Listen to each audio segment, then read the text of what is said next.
नुकताच DGCAचा रिपोर्ट आलेला आहे की VSR या विमानाचा दोष आहे, त्यांच्या लिअरजेटच्या 4च्या दुर्लक्षामुळे विमान अपघात झालेला आहे।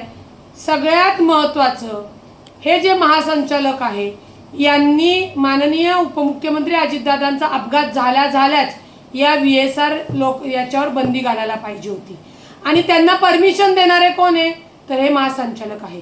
ती कुणी दिली, कुठल्या अधिकाऱ्यांनी दिली याचाच अर्थ या DGCAच्या जो कोणी अधिकारी त्यांनी परवानगी दिल्या त्याचाही याच्यात निष्काळजीपणा आणि आपल्याला दिसून येतो।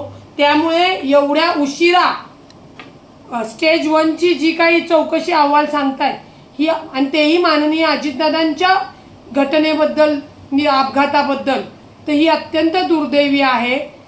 DGCAने तातडीने दुसऱ्याच दिवशी VSR वर बंदी घालायला पाहिजे होती, ती घातली नाही। त्यांनी तो वेळकाढूपणा केलेला आहे आणि आता जेव्हा सगळीकडनं आवाज यायला लागले, विचारणा व्हायला लागली, महाराष्ट्रातली लोक रस्त्यावर यायला लागले, तेव्हा हे सांगतायत की VSR वर ची चुकी होती आणि त्यांच्यावर आम्ही बंदी घातलेली आहे। मुळामध्ये त्यांना परवानगी देणाऱ्या लोकांवर, निष्काळजी करणाऱ्या लोकांवर संपूर्ण सखोल तपास होऊन त्यांच्यावर गुन्हे दाखल झाले पाहिजेत।